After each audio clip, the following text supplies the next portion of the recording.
Before we begin our journey into the vast, undulating dunes of the East, I invite you to settle into a position of absolute comfort.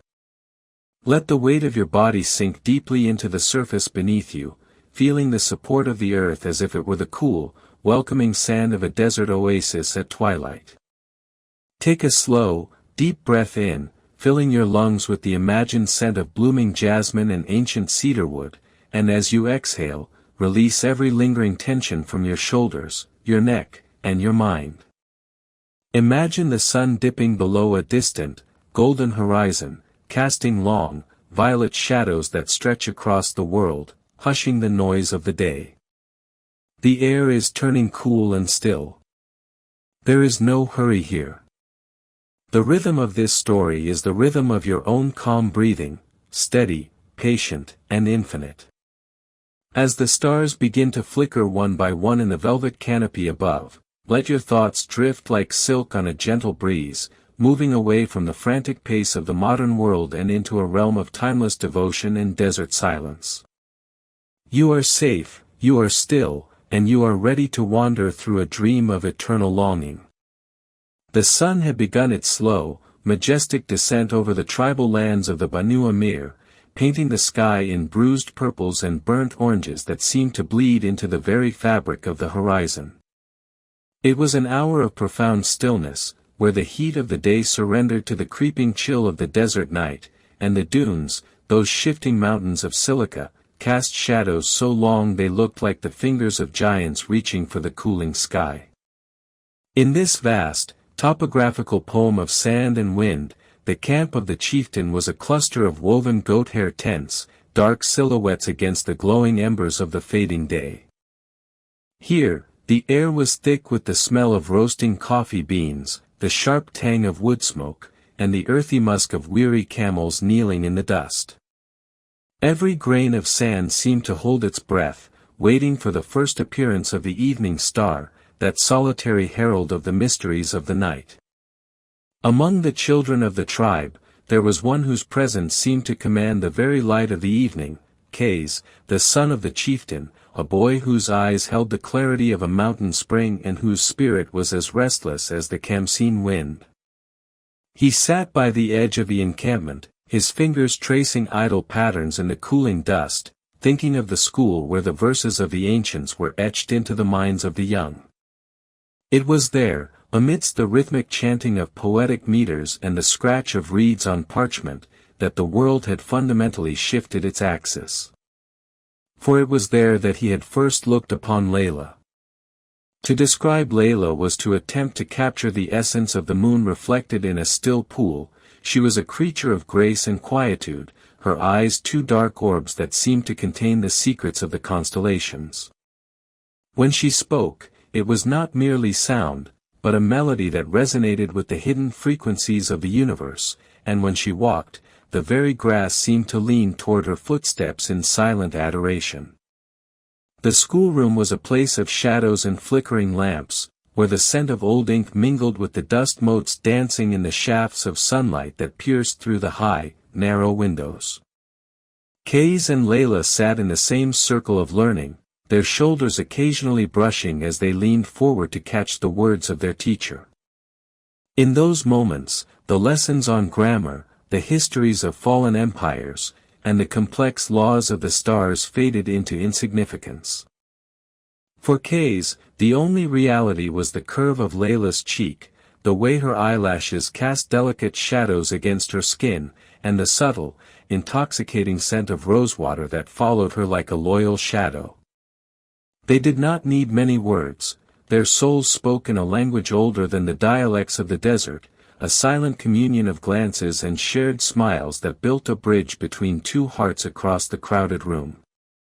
As the weeks turned into months, the bond between them grew with the inevitability of the tides.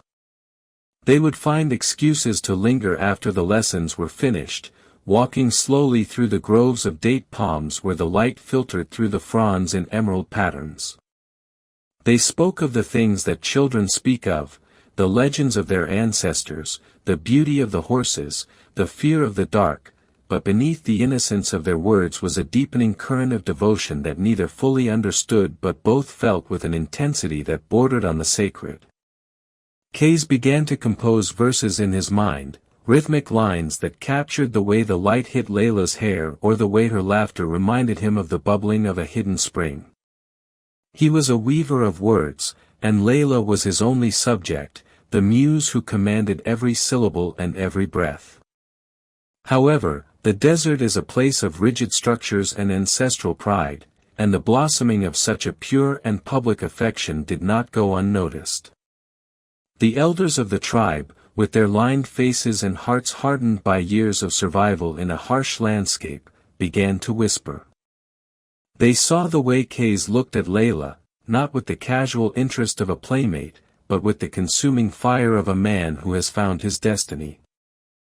They saw the way Layla's eyes brightened at his approach, a glow that was deemed too bright for a maiden of her standing. In the eyes of the tribe, love was not a wild thing to be nurtured, but a social contract to be managed, a thread to be woven into the larger tapestry of alliances and lineage. The purity of their connection was viewed through the distorted lens of propriety, and the seeds of a great sorrow were sown in the very soil that had nurtured their joy. Layla's father, a man of stern dignity and unwavering commitment to the honor of his house, felt the weight of these whispers like a physical burden. He loved his daughter, but his love was shackled to the expectations of his peers and the preservation of his name. He watched the young Qays from afar, a boy who was becoming a man too quickly, driven by a passion that threatened to overflow the boundaries of tradition. The chieftain saw the verses that Qays wrote, poems that were being recited by the campfires, celebrating Layla's beauty in terms that were considered scandalous in their intimacy. To name a woman in poetry was to expose her to the world, to strip away the veil of privacy that protected her reputation. Qays, in his youthful exuberance, did not realize that by immortalizing his love, he was inadvertently constructing the walls that would separate them. The tension in the air was palpable, like the static before a desert thunderstorm. Qays, oblivious to the gathering clouds, continued to seek Layla's company with a desperation that only grew as the whispers intensified. He would wait for her by the well, his heart hammering against his ribs like a trapped bird, just for a glimpse of her carrying her water jar. When they met, the world around them ceased to exist, the braying of camels, the shouting of traders, and the heat of the sun all vanished, leaving only the two of them in a sanctuary of their own making. Layla, he would whisper, and the name felt like a prayer on his lips, a sacred vibration that unified his entire being. She would look at him with a mixture of tenderness and growing dread, for she was more attuned to the shifting winds of her father's house than he was. One evening, as the silver sliver of the new moon hung delicately in the sky, Layla's father summoned her to his tent. The interior was draped in heavy silks and intricate carpets, the air thick with the scent of expensive oud. He sat on a raised dais, his face a mask of granite, his eyes reflecting the flickering flames of the oil lamps. He spoke to her not with anger, but with a chilling finality. He told her that the talk of the tribe had reached a breaking point, that the honor of their family was being eroded by the reckless devotion of the chieftain's son. He forbade her from seeing Qays, from speaking to him, and even from glancing in his direction. The school was no longer a place for her. Her education would continue within the confines of the home, under the watchful eyes of her kinswomen. Layla felt as though a cold hand had clamped around her heart.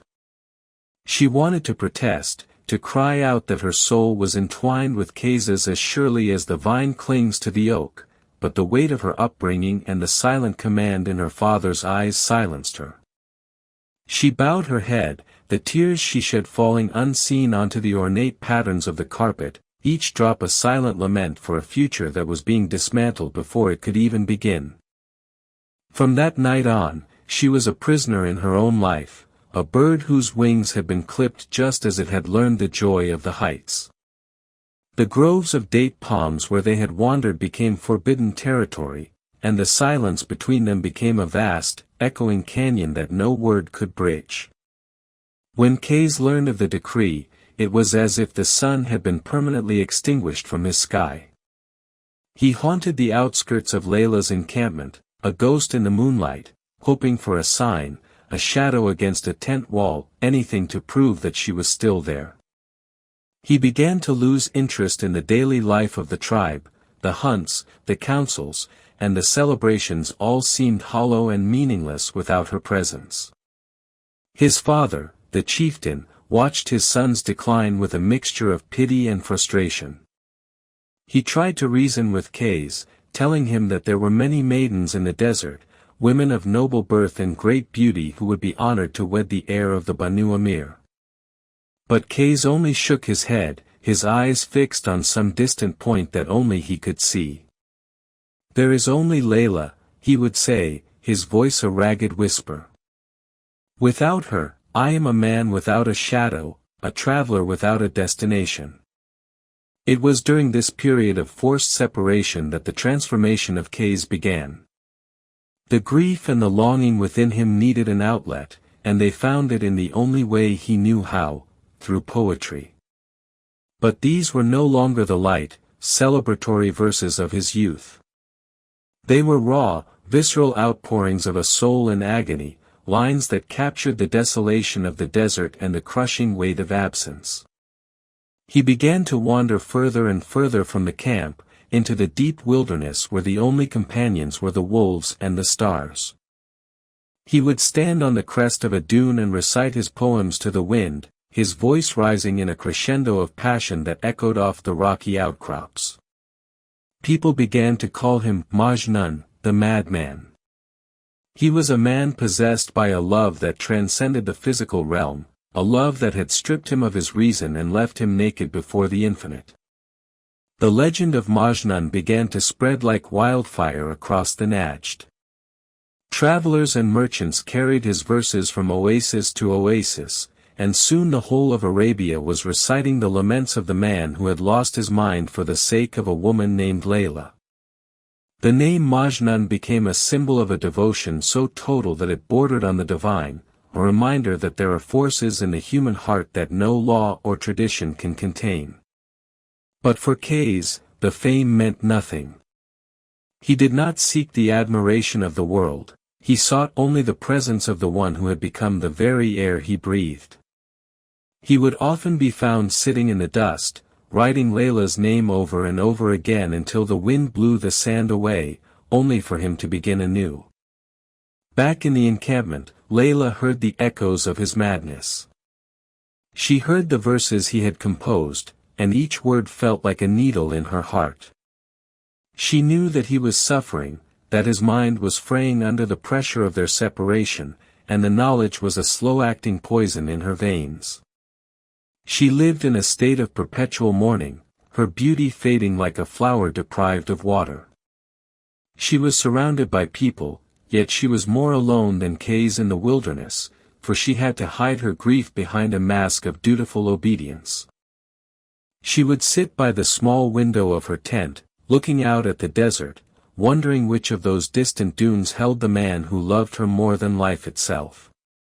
She prayed to the stars, asking them to watch over him, to bring him comfort in the cold nights, and to let him know that her heart was still, and would always be, his. The desert, in its vast and indifferent majesty, began to swallow the identity of Qays, replacing the son of a chieftain with the skeletal, sun-bleached spectre of Majnun.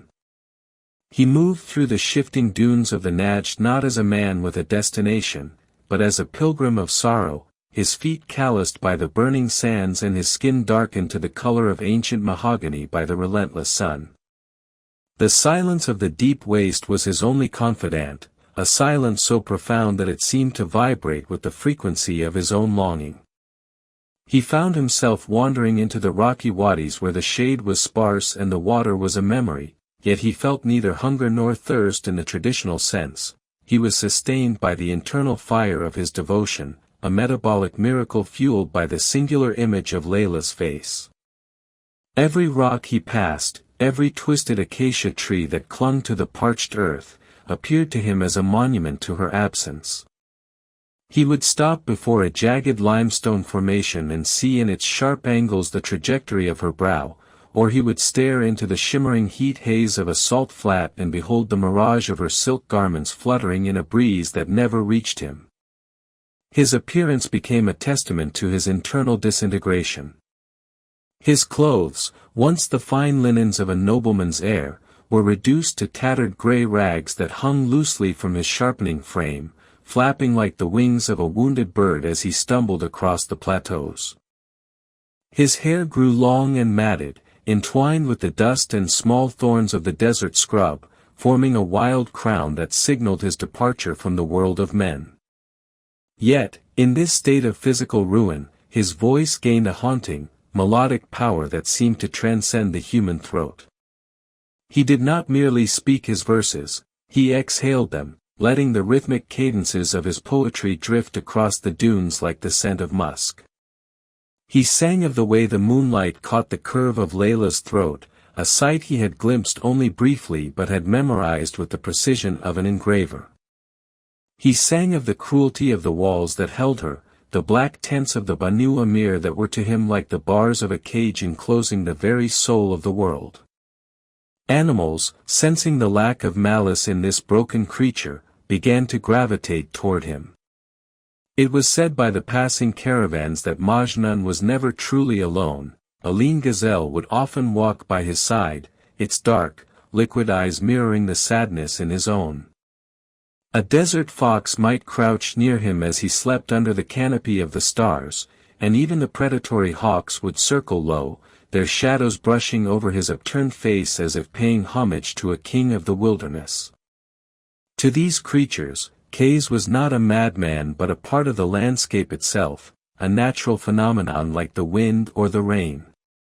He spoke to them in soft, rhythmic whispers, telling the gazelle of Layla's grace and the hawk of the heights of his own aspirations. In the animal kingdom, he found a purity of existence that mirrored his own unadulterated love, a love that required no social contracts, no tribal approvals, and no dowries of gold or livestock. While Qays surrendered to the wild, Layla remained a captive of the civilized world, a world that felt increasingly like a tomb. Her father's encampment moved with the seasons, seeking the green pastures of the north and the cool highlands of the south, but for Layla, the scenery was a static backdrop to her internal isolation. She was perpetually surrounded by the women of the tribe, aunts, cousins, and servants who watched her with a mixture of pity and vigilance. They brought her sweetmeats and embroidered silks, trying to distract her from the melancholy that had settled over her like a heavy shroud, but she touched none of it.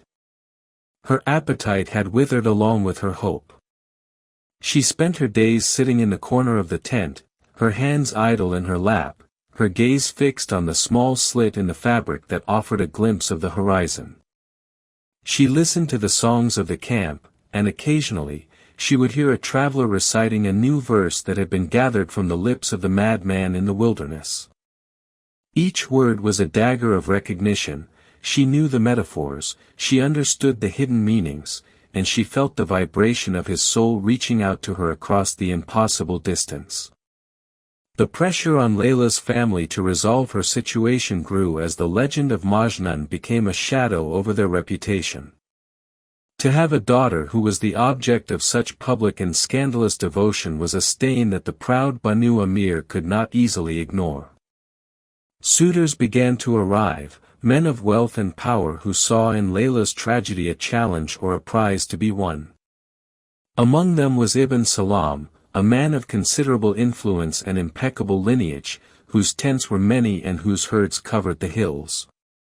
He approached Layla's father with the confidence of a man who had never known rejection, offering a marriage that would silence the whispers and restore the equilibrium of the tribe. To Layla's father, Ibn Salam was the solution to a nightmare, a way to anchor his daughter to the earth before she drifted away entirely into the ether of Qays's poetry. The contract was discussed over silver trays of dates and steaming cups of cardamom coffee, and the deal was struck without Layla ever being consulted. When the news of her impending marriage reached Layla, she did not scream or weep, she simply turned a shade paler, her skin becoming as translucent as fine parchment. She felt the walls of her life closing in, the finality of the social order crushing the last spark of her spirit. She was a daughter of the desert, and she knew the weight of duty, but the thought of belonging to another man, of her body being claimed while her soul resided in the wilderness with Qays, was a form of slow execution. On the night of the announcement, she stole away to the edge of the camp, standing where the light of the fires could not reach her. She looked out into the darkness, toward the vast, empty spaces where she knew he was wandering. "O Qays," she whispered into the night air, her voice trembling like a leaf in a storm, "forgive me for the life I must lead. My heart is a temple where only your name is spoken, even if my hands are bound to another." The wedding of Layla and Ibn Salam was an affair of immense grandeur, a calculated display of tribal strength intended to erase the memory of the madman. The drums beat a relentless rhythm that echoed against the valley walls, and the fires burned so brightly that they shamed the stars.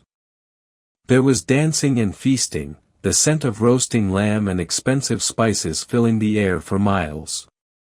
Layla was dressed in layers of heavy, embroidered velvet, her hands and feet intricately painted with henna, her face obscured by a veil of shimmering gold threads. To the guests, she was a vision of bridal perfection, a jewel returned to its rightful setting. But beneath the veil, Layla was a statue of ice. She moved mechanically, responding to the rituals with a hollow grace that chilled those who looked too closely into her eyes. She was a ghost at her own feast, a spirit already departed from the flesh that was being bartered. In the depths of the wilderness, news of the marriage reached Qays through the cruel medium of a passing shepherd. The man, not knowing the identity of the ragged figure before him, spoke casually of the great wedding in the camp of the Banu Amir, describing the wealth of Ibn Salam and the beauty of the bride who had finally been claimed. Upon hearing the words, Qays did not cry out, instead, he fell to the ground as if struck by a physical blow. He lay in the dust for 3 days and 3 nights, motionless, his breath so shallow that the vultures began to descend, thinking the struggle was finally over. When he eventually rose, he was no longer the man he had been. The last vestiges of his worldly reason had been burned away, leaving only a pure, incandescent madness. He began to run, not toward the camp, but away from it, deeper into the heart of the Rub al-Khali, the empty quarter, where the sand dunes rose like tidal waves of fire. His poetry reached a new, terrifying peak of intensity. He no longer sang of the beauty of Layla's eyes, he sang of the cosmic injustice of a world that separates 2 halves of the same soul. He sang of the atoms of the universe, how they were held together by the same longing that pulled him toward her, and how the stars themselves were merely the tears of the celestial lovers who had been denied union. His verses became more abstract, more philosophical, as if he were trying to find a mathematical or divine equation that could justify his suffering.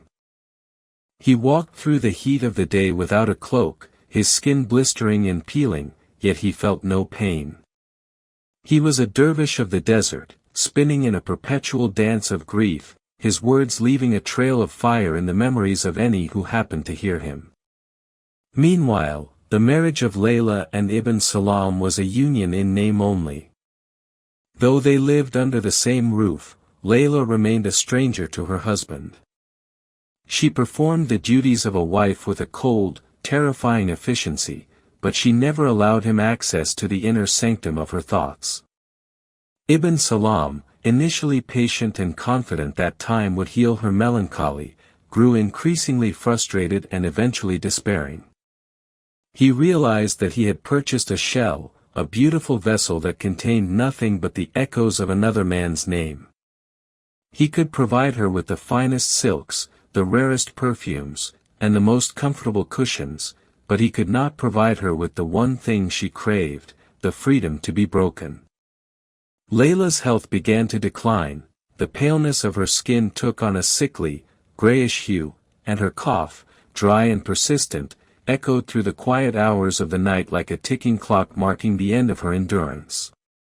The tragedy of their situation was compounded by the fact that they were both victims of a system they could not change. Ibn Salam was not a villain, he was a man who had followed the rules of his society, only to find that those rules had led him into a desert of his own. He watched his wife fade away, her body becoming more brittle with each passing day, and he felt a growing sense of guilt that he was the warden of her misery. He tried to speak to her of the poems of Majnun, hoping perhaps that by acknowledging her love he could find a way into her heart, but she only looked at him with a profound, weary pity that silenced him more effectively than any anger. They lived together in a silence that was louder than any argument, two people trapped in a house of shadows, waiting for a release that only the end of life could provide. As the years passed, the legend of the lovers grew, becoming a part of the very geography of the Najd. People spoke of them in the same breath as the ancient ruins and the sacred wells. It was said that if you stood in the center of the desert and called out the name of Layla, the wind would return the name of Majnun. Their story had become a mirror in which every person saw their own unfulfilled desires, their own lost loves, and their own battles against the constraints of the world. But for the protagonists themselves, there was no legendary comfort. There was only the heat of the day, the cold of the night, and the persistent, throbbing ache of a heart that refused to stop beating even when it had nothing left to beat for. The sand continued to shift, the stars continued to wheel overhead, and the tragedy moved toward its inevitable, silent conclusion. The desert night had a way of stretching time, expanding the minutes into hours of cold, silver contemplation. For Qays, who now answered only to the name Majnun, the passage of years was marked not by calendars or the cycles of the moon, but by the deepening erosion of his own physical form and the increasing clarity of his internal visions. He had moved beyond the stage of mere grief, he had entered a state of mystical union where the boundary between his own identity and that is of Layla had begun to dissolve entirely. He would sit for hours in the lee of a wind-sculpted mesa, his eyes fixed on the shimmering horizon, and he would feel her breath in the warm evening breeze and hear her heartbeat in the rhythmic thrumming of the desert insects. To the few wanderers who encountered him, he appeared as a skeletal saint of the sands, a man who had transcended the need for the trivialities of human existence. He no longer sought out the camps of men for scraps of food, he was nourished by the poems that flowed from him like an unending river, each verse a testament to a love that had become a cosmic force. In the encampment of Ibn Salam, the atmosphere was one of a gilded mausoleum. Layla had become a shadow within her own home, her presence so light and ethereal that she seemed to barely displace the air as she moved. The vibrant girl who had once enchanted the schoolroom with her laughter was now a woman of marble and silence. She spent her days in the inner chambers of the tent, where the light was filtered through heavy drapes, creating an artificial twilight that suited her fading spirit. Her health had become a source of constant anxiety for her household. The physicians were summoned from distant cities, bringing with them rare herbs, concoctions of honey and crushed pearls, and ancient scrolls of healing, but they all shook their heads in silent defeat. They could treat the ailments of the body, but they had no cure for a soul that was slowly withdrawing from the world of the living. Layla did not resist their treatments, but she did not welcome them either. She accepted each draught and poultice with a polite indifference that was more heartbreaking than any protest. Her husband, Ibn Salam, had been transformed by the experience of living with a ghost. The initial pride he had felt in winning the most beautiful woman of the tribe had long since evaporated, replaced by a profound and humbling sorrow. He had come to realize that some things cannot be owned, no matter how much gold is offered or how many contracts are signed. He watched Layla from a distance, respecting the invisible wall she had built around herself. He no longer attempted to force her affection or demand her attention. Instead, he became a silent guardian of her misery, ensuring that she was comfortable and that her privacy was respected. In this, he found a strange, secondary kind of love, a selfless devotion to a woman who would never love him back. He became the patron of her grief, a man who lived on the periphery of a tragedy he could not stop. He would often sit outside their tent at night, looking at the same stars that Qays was watching from the deep waste, wondering if the universe had any mercy for those who loved in the wrong way or at the wrong time. One afternoon, a traveler arrived at the camp, a man who had spent months crossing the harshest terrains of the empty quarter. He brought with him a collection of verses he had heard whispered by the wind in the high dunes, poems of such raw, transcendental beauty that they had already become legends among the nomadic tribes. When Layla heard these verses being recited by the servants, she felt a sudden, sharp jolt of life in her tired heart. She knew these words, she knew the specific rhythm of the meters and the way certain images were paired together. It was a message from Qays, a letter written in the language of the infinite. The poem spoke of a garden that existed beyond the concepts of right and wrong, a place where the sun did not burn and the walls did not divide. I will meet you there, the verses seem to promise, where the names of Layla and Majnun are written in the light of 1,000 suns. That night, Layla found the strength to write a final response. With trembling hands, she used a reed pen to mark a piece of fine silk with her own blood and tears, for she had no ink that could carry the weight of her message. She wrote of her enduring love, of the way her heart had never wavered even in the face of her forced marriage, and of her longing for the release that only the afterlife could provide. She gave the silk to a trusted servant, a woman who had known her since childhood, and begged her to find a way to get it to the man they called the madman. The servant, moved by the sheer desperation in Layla's eyes, agreed to the perilous journey, slipping out of the camp under the cover of a moonless night. The journey of the letter was a saga in itself, passing through the hands of sympathetic shepherds and brave messengers who viewed the task as a sacred duty. When the silk finally reached Qays, he was resting in a cave in the foothills of a jagged mountain range. He took the cloth and pressed it to his eyes, his nose, and his heart. He did not need to read the words to understand their meaning, the very texture of the silk carried the vibration of Layla's essence. He wept then, not with the jagged sobs of a madman, but with the quiet, cleansing tears of a man who has finally been seen. He began to compose his final reply, a poem that was not an expression of longing, but an anthem of arrival. He spoke of the end of the journey, of the point where the drop of water finally returns to the ocean and loses its individual identity in the vastness of the whole. As he wrote, a change came over the desert. The wind seemed to die down, and a strange, luminous calm settled over the dunes. The animals that had followed him gathered around the entrance of the cave, the deer, the wolves, and the birds of prey, all standing in a silent vigil. Qays felt his physical strength beginning to ebb, his body finally surrendering after years of neglect and hardship. He was not afraid, he felt as though he were shedding a heavy, tattered garment that he no longer needed. He lay down on the cool stone floor of the cave, his fingers still clutching the silk from Layla. He closed his eyes and allowed his consciousness to drift outward, past the mountains, past the camps of the Banu Amir, and into the shimmering, timeless space where her soul was already waiting for him. Back in the civilization of the tents, the news of Ibn Salam's sudden passing arrived like a muffled bell. The man had died quietly in his sleep, his heart finally giving out under the weight of his unrequited devotion and the stress of his internal conflict.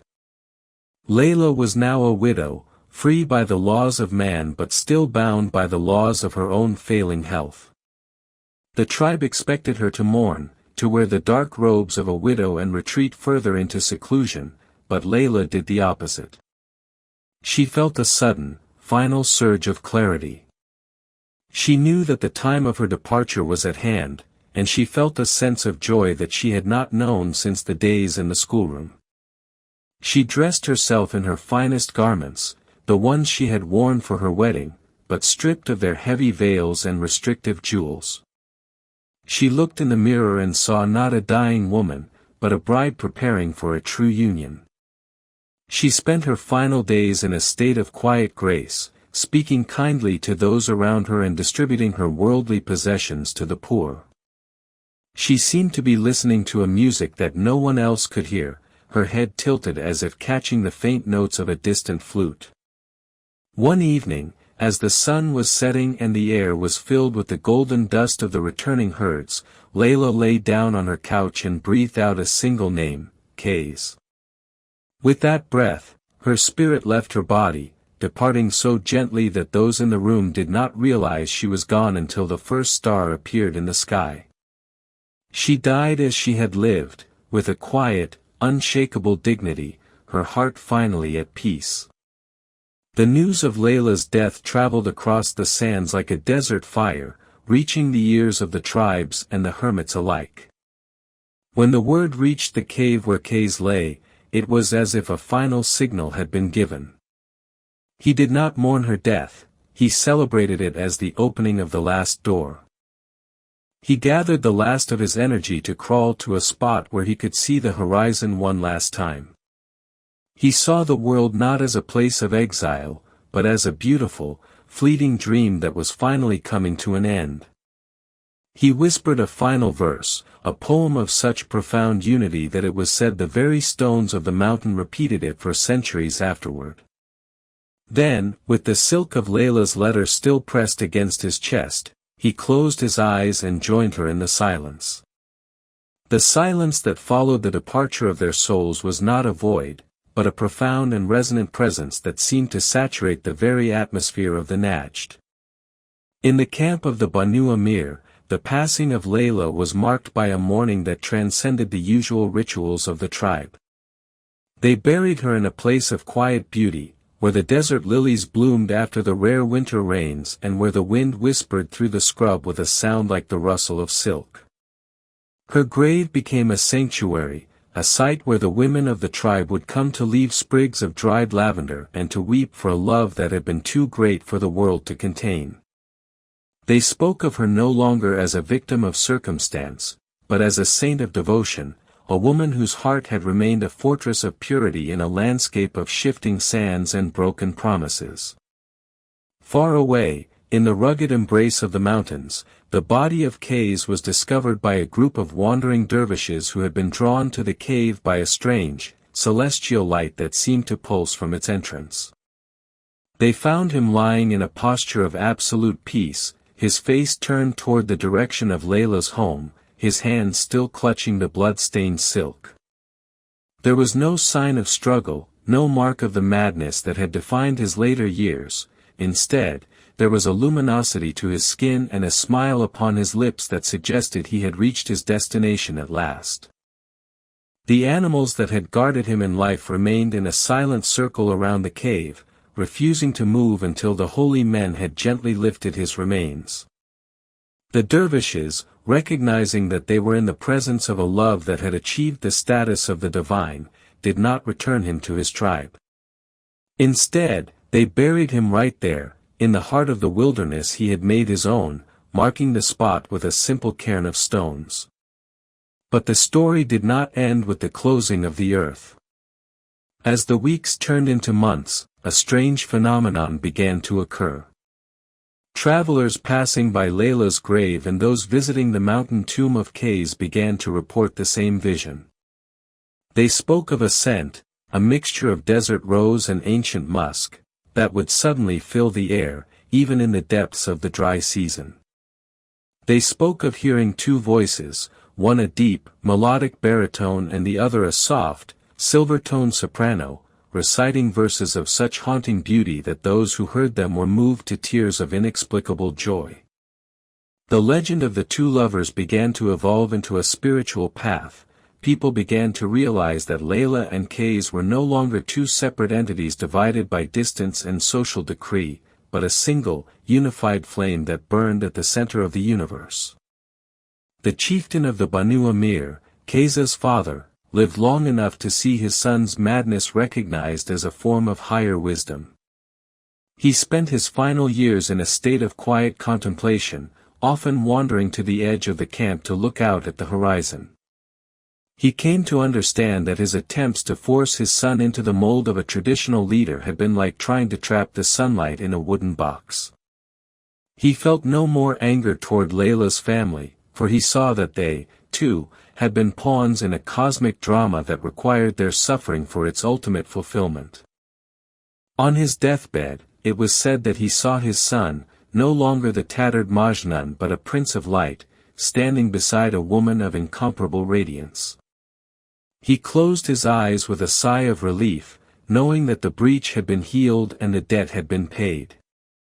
As the centuries rolled over the desert, the physical landmarks of their lives, the tents, the wells, the schools, all crumbled into dust and were reclaimed by the sand.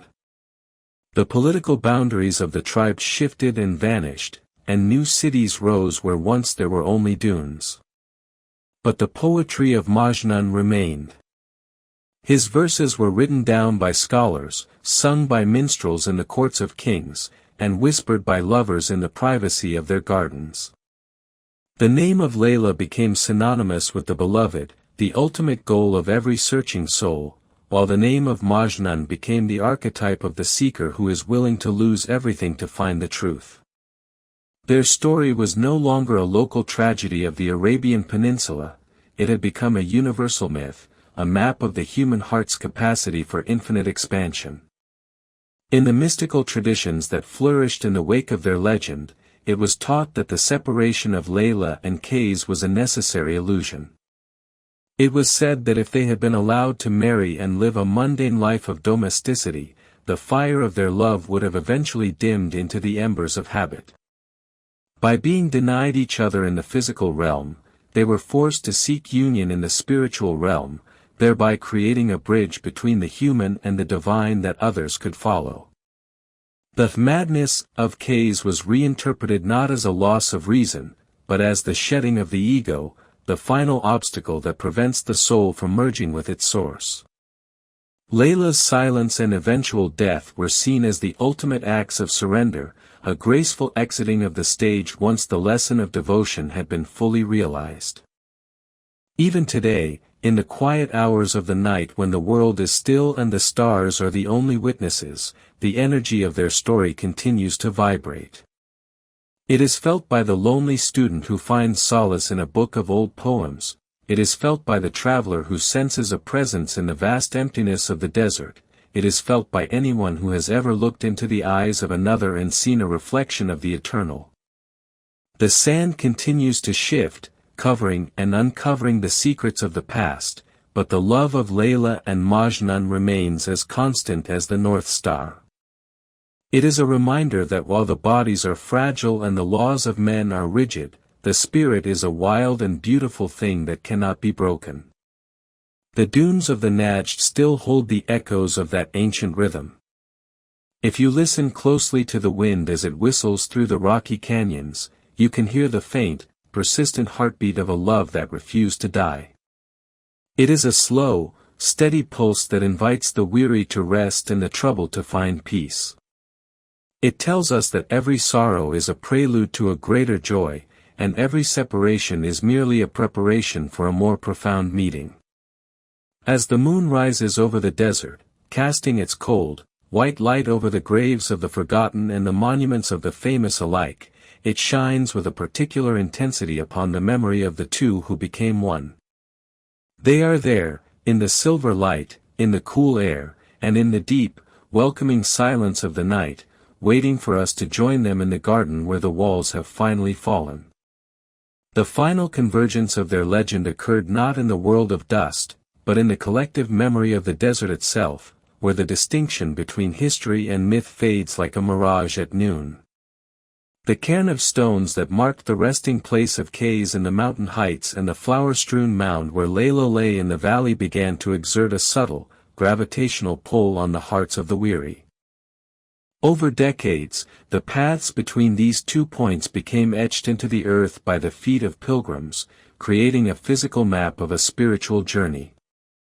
These travelers did not come seeking miracles of wealth or health, they came to learn the art of surrender.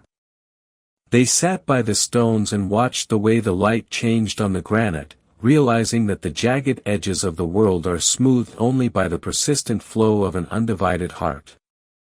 The wind that swept through the pass was no longer just a movement of air, it was the breath of 1,000 poems, carrying the scent of a devotion that had successfully defied the gravity of the mundane.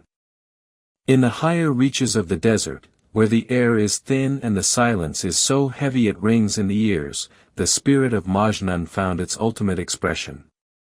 It was said that the very animals he had befriended became the guardians of his memory, their descendants lingering near the cave as if waiting for the return of the king of the wild. The gazelles that grazed in the shadows of the mountains possessed a peculiar gentleness, and the hawks that circled the peak seemed to fly with a rhythmic grace that mirrored the meters of his final verses. To those who sought the essence of the madman, it became clear that his madness was in fact a supreme sanity, a refusal to accept a world that was smaller than the love he felt within him. He had not lost his mind, he had simply outgrown it, expanding his consciousness until it encompassed the entire horizon, from the smallest grain of sand to the furthest flickering star. Layla, in her eternal quietude, became the personification of the soul's inner chamber. While Qays represented the outward journey, the wild wandering and the vocalized lament, Layla represented the strength of the interior life. Her grave, nestled in the valley, became a symbol of the hidden garden that exists within every human being, a place where the storms of the world cannot reach and where the light of the beloved never fades. The women of the Najd, generations later, would tell their daughters the story of Layla not as a cautionary tale of obedience, but as a testament to the power of the silent will. They learned that a heart can be captive in a tent of silk and yet remain as free as a bird in the open sky. Her legacy was one of dignity and endurance, a reminder that the most profound victories are often won in the stillness of the night, without the sounding of trumpets or the clashing of swords. As the centuries deepened, the stories of their love were woven into the very fabric of the desert's oral tradition. The bards who sat by the fires of the great caravanserais would begin their recitations by invoking the names of Layla and Majnun, for to speak of love without mentioning them was considered a form of literary sacrilege. They described how the stars themselves had rearranged their patterns to honor the lovers, and how the rare desert rain was actually the sky weeping in sympathy for their long separation. The metaphors grew more intricate, the imagery more celestial. Qays became the moth and Layla the flame, Qays the parched earth and Layla the life-giving cloud.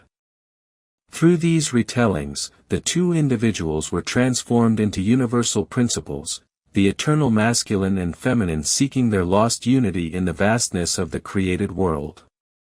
Even the architecture of the desert began to reflect the legend. In the distant cities of the East, poets and architects built gardens modeled after the descriptions in Majnun's verses, gardens of geometric perfection where water flowed through marble channels and the scent of jasmine hung heavy in the air. These places were designed to be earthly reflections of the Garden of Union that Qays had promised in his final letters. People would walk through these courtyards in silent contemplation, hoping to catch a glimpse of the peace that the lovers had found. They realized that the story of Layla and Majnun was not merely a tragic romance, but a profound philosophical inquiry into the nature of reality. It suggested that the physical world, with its walls and its laws and its distances, is but a veil, and that behind the veil, there is only one heart beating in a million different chests. The legacy of the lovers eventually transcended the borders of Arabia, traveling along the Silk Road and across the wine-dark seas until it reached the furthest corners of the earth. In every language, the names of Layla and Majnun became a shorthand for a devotion that knows no limits. They became the patrons of those who love against all odds, those who see the divine in the human, and those who understand that the greatest journey a person can take is the one that leads from the head to the heart. Their story offered a profound comfort to the lonely and the misunderstood, for it proved that even the most extreme suffering can be transformed into a work of art that endures long after the sufferer has returned to the dust. In the quietest moments of your own life, when the world seems too loud or too small, you can still find the echoes of their presence. It is in the way the shadows lengthen at twilight, promising a respite from the heat of the day. It is in the steady, rhythmic pulse of your own breathing, which connects you to the ancient rhythm of the dunes. It is in the realization that you are never truly alone, for you are part of the same vast, interlocking tapestry of existence that held them both. The story of Layla and Majnun is your story, too, the story of a soul seeking its way home through a wilderness of mirrors, guided by nothing but the light of an internal flame. As we reach the conclusion of this long and winding path through the sands, let the weight of the story settle into your spirit like the cool dew upon a desert leaf. The desert is now dark, and the stars are at their brightest, casting a silver glow over the world that softens every edge and heals every wound. The spirits of the lovers are at rest, their long wandering over, their union complete in the silence that precedes the dawn. There is nothing left to do but to let go, to slide into the deep, welcoming embrace of sleep, knowing that the same love that guided them is watching over you. The journey is finished, the poems have been sung, and the sand has covered the tracks of the travelers. Peace has come to the Najd, and peace has come to you.